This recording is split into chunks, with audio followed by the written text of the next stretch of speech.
Abu.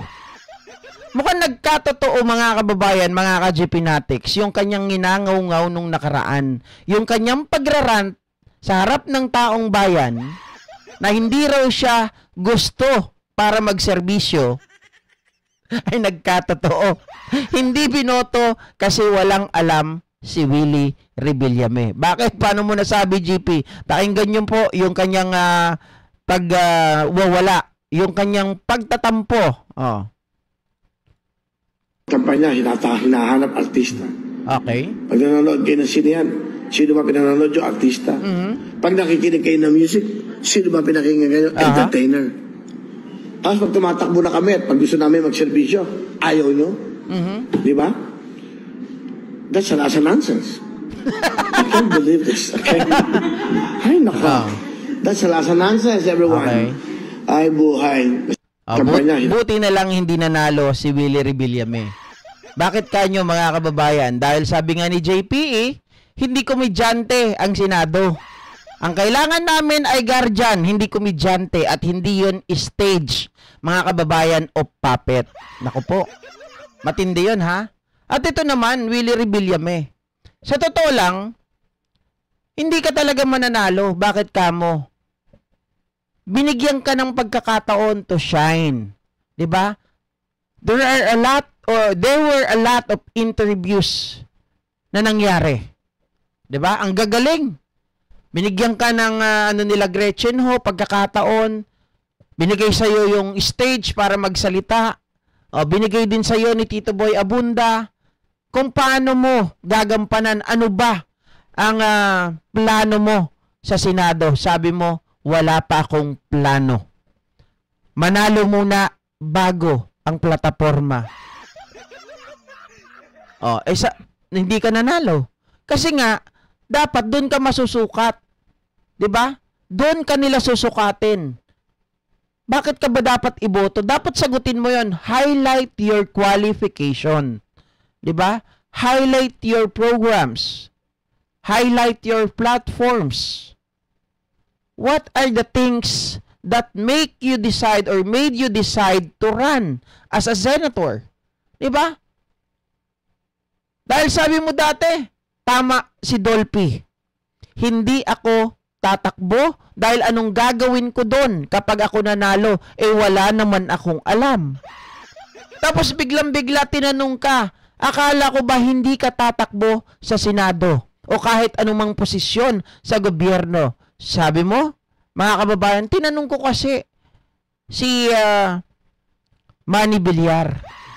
Pumayag siya. Saan doon ang plataforma? Saan doon ang qualification mo? Wala kaming nakitang kwalifikasyon mo. Bagkus tinatawanan ka pa nga ng kapwa mo artista dahil malinis ang iyong record. Tama! Tama ka nang narinig. Malinis ang iyong record. 'Di ba? Sobrang linis. Wala kang maipakita na accomplishment mo man lang. Tapos tinanong ka, anong gagawin mo sa Senado? Sabihin mo ba naman kapag may mag-aaway? Dahil lagi na lang nag-aaway, nakikita ng mga kabataan. Kaya dapat, kapag mag-aaway na sila, ay dalin sila doon sa executive session. Pucha, Willie Rebillame, 'di ba? Bakit ka dadalhin sa executive session?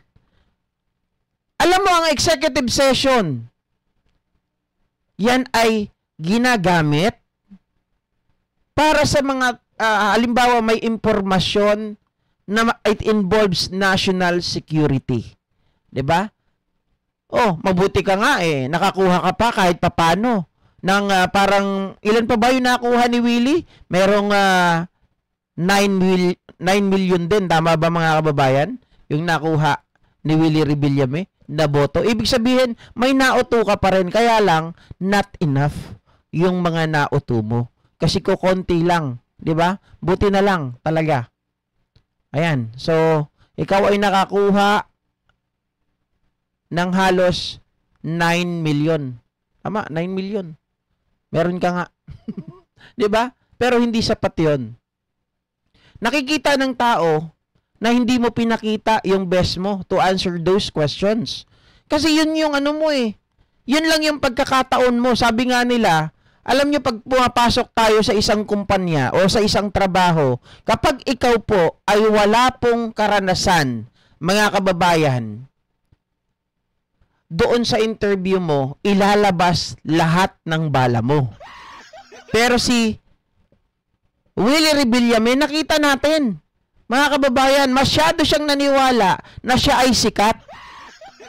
Anong pinakita niya? Imbes na sabi niyang ganun, tutulungan niya yung mga kababayan natin, nasubukan ka. Ilang beses mo, mga kababayan, nilapitan ka. Hindi ko alam kung nagkukunwari lang yung isa na yon, nilapitan ka ng isang nagbibenta ng sampagita. Anong ginawa mo, Willie Rebillame? Tinalikuran mo. Diba? Pagpapakita yun ng kagaspangan. Pangalawa, pero ang sagot mo doon, bakit ka lumayo, bakit ka tumalikod? Kasi bawal mamigay. Pero namimigay ka nga ng jacket. 'Di ba? At bakit doon sa mga nauna na mga tao, kinamayan mo pa at meron ka pang tawag doon, mga kababayan, hinawakan pa sa kanyang balikat.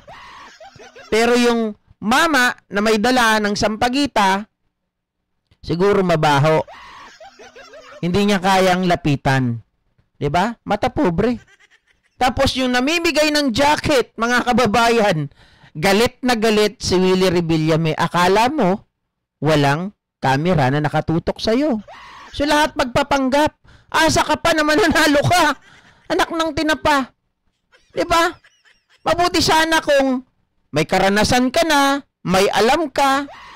Alam mo ang Senado, para mag-craft ng batas, hindi para magkendeng-kendeng. Tinanong ka ni Boy Abunda, sana na-briefing ka muna, anak ng tinapa. Highlight your qualification. Ang kinuwento, maalaala mo kaya ang buhay na hindi naman related sa trabaho. Mga kababayan, pwede mong gamitin sa pagsagot po sa isang interview to highlight your qualification. Kukunin mo lamang yung mga brief, concise, at yung mga talent, yung qualification mo, yung quality mo, 'di ba? Na meron ka na wala sa iba na pwede mong gawin na hindi makikita sa iba. Kung ikaw ay may nakaraan na ganyan, bakit ka nagtagumpay? Halimbawa, kinuwento mo, kasi nung ako ay bata pa, 10 years old, masipag ako. Hindi ako nagpapatalo sa buhay. Ganun lang yon. Hindi mo na kailangan ikwento. Kasi nung bata ako, 10 years old, namamasura kami. Talagang nagtiis kami sa hirap. Talagang halos wala na kaming makain. Walang ganun. Diba? Sobrang ano na yon, mga kababayan. Kailangan sasabihin mo lang. Nung 10 years old ako, nakipagsapalaran kami sa buhay, masipag ako. At yun, yung pagiging masipag na yon, dadalin ko ngayon dito sa trabaho na to para pakinabangan ako. At hindi ako yung kagaya ng ibang mga senador, yung ibang kagaya ng mga kongresista na kapag papasok lang, magta-time in, tatambay na doon sa kantin. At hindi ako yung tao na papasok pero papasok lang. 'Di ba? Dapat ganoon, mga kababayan. I-highlight mo. Sasabihin mo kung ano yung mga pwede mong gawin doon sa trabaho. Paano kanila pakikinabangan? Remember, paswelduhan ka ng taong bayan. Tapos wala kang gagawin doon, gagayahin mo lang si Robin Padilla, kakain-kain. Maggaganon-ganon ng kanyang bigote.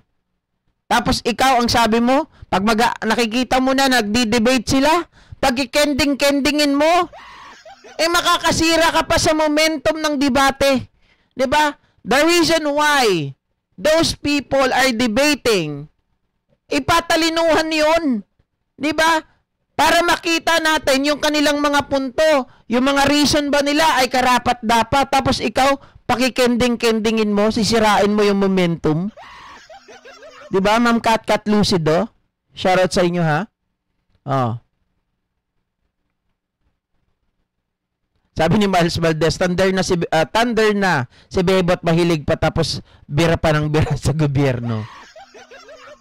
Grabe ka, Willie. Diba? Tama lang po na hindi natin ibinoto. Tama lang, mga kababayan, na hindi tayo bumoto ng kagaya ni Willie Rebillame at kagaya ni Philip Salvador na walang gagawin. Dahil si Philip Salvador, isang action star, di ba? Sikat, mga kababayan noon. Pero kapag yun ang nakapasok, bawal po yun batikusin. Ang sasabihin niya, mamatay kayong lahat.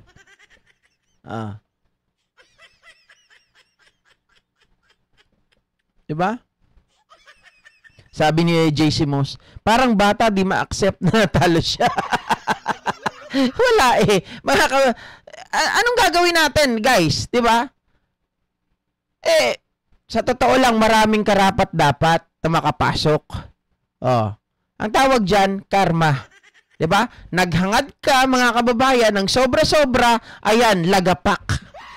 Kala niya kasi, di ba nung may mga survey, nakakapasok siya sa Magic 12. Akala niya, mga kababayan, all the way na yon sa Senado. Di ba, meron ba siyang sinabi nun na yung banggit niya, pag nagtatalo-talo kami, sabi niya gano'n pag nasa Senado na ako, nagtalo-talo kami nila Tulpo. Yun pa sabi niya assuming ang putya. Pag nagtalo-talo kami nila Tulpo, gagawin ko sa kanila, pagkikending-kendingin ko sila. Hindi nakapasok. Ayun, iyak. Kulang, walang karanasan. Walang plataforma. Mga kababayan, hindi naisip kung anong trabaho ng Senado. 'Di ba? Simpleng regulasyon. Parliamentary procedure, hindi alam. Tapos, pagdating sa yung executive session, iba ang tingin niya doon. Taguan, mga kababayan. Paano nga malalaman ng taong bayan kung sino ang magaling, kung sino ang nararapat, ano ang dapat na batas na kinakraft nila kung itatago mo? 'Di ba? Yung pag-aaway, normal yun. 'Di ba? Hindi naman yun away bata na away na, mga kababayan, hindi magandang ipakita doon sa mga kabataan natin. Yun ay pag-aaway dahil away yun kung sino ang mas magaling. 'Di ba? Sa paggawa o yun sa batas na kanilang inaamyendahan.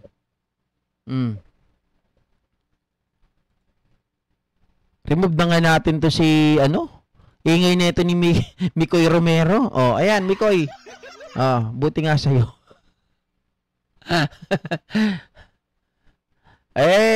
Mga kababayan, syempre nung una, 'di ba yung nagsalita siya, Sir Leo, ay nagagalit na siya bakit siya hindi binoto. So mas malamang ngayon, mas iyak ng todo itong si Willie Rebillame. 'Di ba?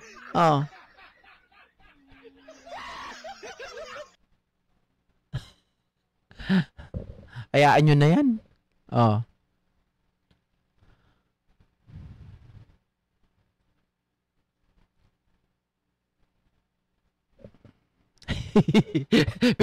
Pinagpaalam ko na kasi nadidistract ako Hindi kasi paulit-ulit yung kanyang sinasabi. Okay naman sana 'di ba? Kung constructive, okay lang din. Kung siya ay nagtatanong, talagang walang jutak Pero yung mga kababayan, sabihin, tatanong pa sa atin bakit nanalo daw si Digong Duterte, nakakulong na nga. Ako ba yung bumoto? Tayo ba yung bumoto kay Digong Duterte na nakakulong para manalo? 'Di ba? Hindi naman tayo ang bumoto, paano natin masasagot 'yun? Teka nga. 'Di ba? Manghuhula ba tayo kung bakit natin, bakit nanalo 'yun? Nakakulong na nga Yan, tears of joy. Sabi niyang ganun. Tears of joy nga, nanalo yung poon nyo. Nakakulong naman. Hindi naman makalaya.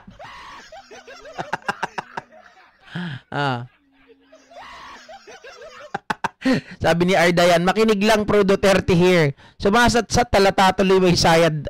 The end of the day, nakakulong pa din si drug lord traitor China lapdog Duterte. Correct. 'Di ba?